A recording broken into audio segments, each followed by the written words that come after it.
Hi friends, किसी ने बड़ी ही खूबसूरती से कहा कि जब एक भाग्य अच्छा होता है तो बेटे का जन्म होता है, और जब 100 भाग्य अच्छे होते हैं तो बेटी का जन्म होता है। तभी तो कहते हैं कि बेटी सौभाग्य से पैदा होती है। हाय फ्रेंड्स, मैं हूँ आपके साथ एक मीरा। चलो आज कुछ नया सुनते हैं। तो एक माँ बाप के 3 संतान, 2 बेटे और 1 बेटी, तीनों साथ साथ बड़े होते हैं। बचपन में उन्हें हर तरह की सुविधा दी जाती है और तीनों को बराबर माना जाता है। लेकिन थोड़े बड़े होते हैं तो बेटी कहती है कि मुझे डॉक्टरी की पढ़ाई के लिए बाहर जाना है, तो पापा मना कर देते हैं कि तुम बेटी हो, क्या यहीं पढ़ लो, कि डॉक्टरी की नॉर्मल पढ़ाई कर लो, तुम्हें तुम्हारे सपनों के हम कभी आड़े नहीं आए, तुम जो बनना चाहती हो वो बनो।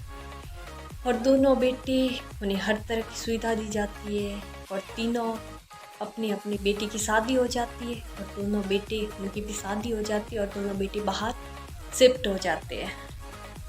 तो धीरे धीरे वक्त गुजरता जाता है और वो दोनों पति पत्नी घर में अकेले रह जाते हैं। तो एक दिन पत्नी की थोड़ी तबीयत खराब रहती है और पापा जब भी बच्चों को फ़ोन करते तो हमेशा यही कहते कि बेटे तुम कब आओगे। बेटी से तो कभी कभी बात होती, लेकिन दोनों बेटों से हर बार करते बात और कहते कि बेटा आप कब आ रहे हो। और बेटों का हमेशा वही एक ही जवाब कि वक्त नहीं है, हमें टाइम नहीं मिलता, बहुत ज़्यादा काम है। तो पापा निरुत्तर हो जाते और फ़ोन हमेशा की तरह कट जाता है। एक दिन माँ की थोड़ी तबीयत ज़्यादा ही ख़राब हो गई। पहले बड़े बेटे के पास फ़ोन किया कि बेटा तुम्हारी माँ की तबीयत बहुत ख़राब है, कि तुम्हारी माँ को अब हॉस्पिटल पहुँचाना है, कैसे ले जाए, और मेरे पास इतना खर्च भी नहीं है, और तुम्हारी माँ बार बार तुम ही लोगों का नाम ले रही। तो बड़ा बेटा सीधा सा जवाब देता है कि पापा मुझे आज तो छुट्टी नहीं मिलेगी, लेकिन मैं थोड़े दिनों बाद छुट्टियाँ हो जाएगी तो मैं छुट्टी लेकर आ जाऊँगा, और यदि अभी ली तो बाद में नहीं मिलेगी। आप अभी माँ को किसी अस्पताल में भर्ती करवा दो, तो तबीयत सही हो तो बताना। तो पिता ने संतोषजनक जवाब न पाकर फ़ोन काट दिया।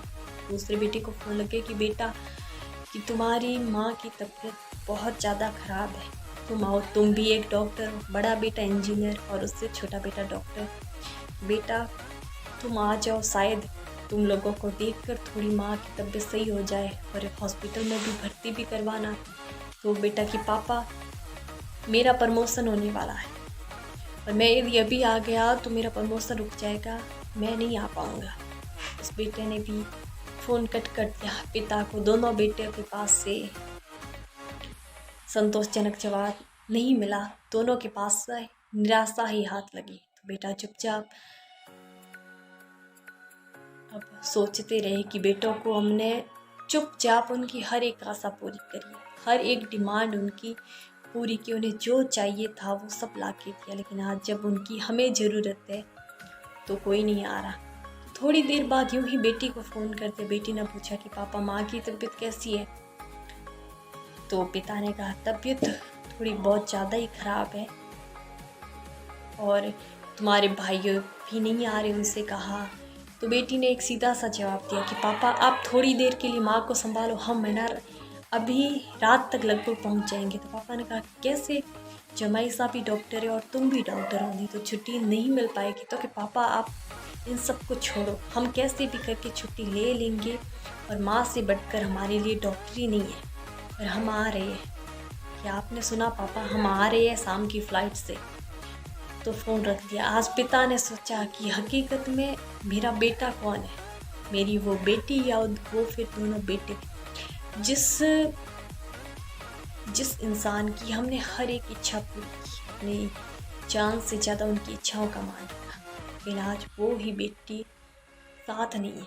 और इस बेटी से मैंने नहीं कहा कि तुम आओ या हमें तुम्हारी ज़रूरत है, लेकिन ये बेटी ने तो ऐसे हक जता कर किया जैसे हमसे, हमारी बात से ज़्यादा उसकी बात का हम पे हक है। उसने बड़े हक से कहा कि पापा आप ना दो या हाँ दो, मैं आ रही, हम दोनों आ रहे।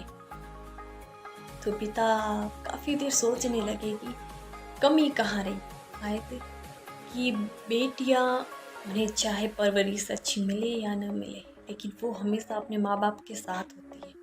और आज उसकी नज़रों में मैं तो गिर ही गया।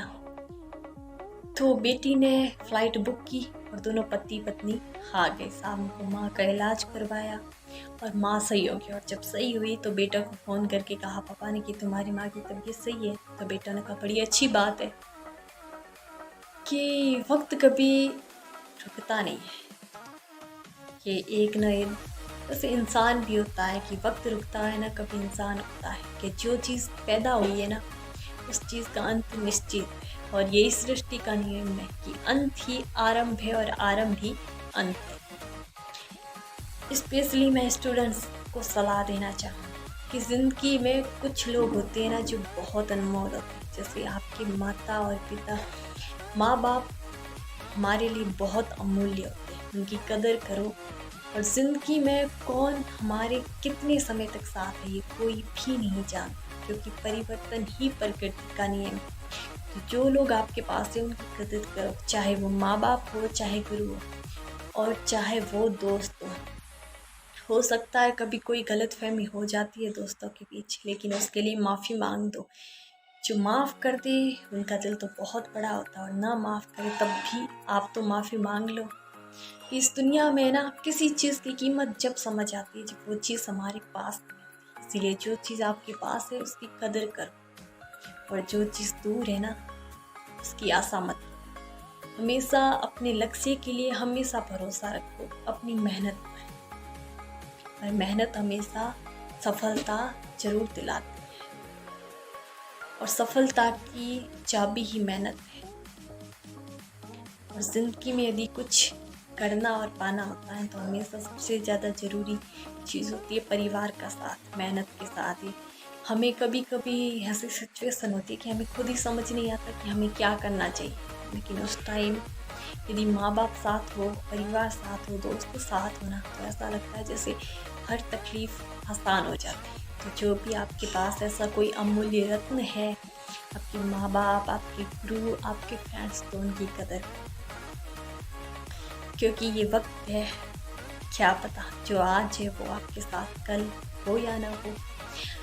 पर मैं फिर यही कहूँगी कि महान लोग अच्छा ही काम नहीं करते, बल्कि वो जो भी करते उससे अच्छा बना लेते। हाँ ये बिल्कुल सच है, हाँ ये बिल्कुल सच है कि एक इंसान दुनिया को नहीं बदल सकता, लेकिन ये इतना ही सच है कि इस दुनिया को बदलने वाला एक इंसान ही होता है। And thank you so much. इस कहानी को ज़्यादा से ज़्यादा शेयर करना और इस पे ज़्यादा से ज़्यादा अमल करना। और मेरी आप सबसे यही रिक्वेस्ट है कि अपने मम्मी पापा, अपने गुरु, अपने फ्रेंड्स, सबकी कदर, क्योंकि हमें पता है जब हमारी कोई कदर ना करे तो हमें तकलीफ़ होती है। तो हम तो दूसरों की कदर करें ताकि उन्हें वो तकलीफ़ ना हो। And thank you so much.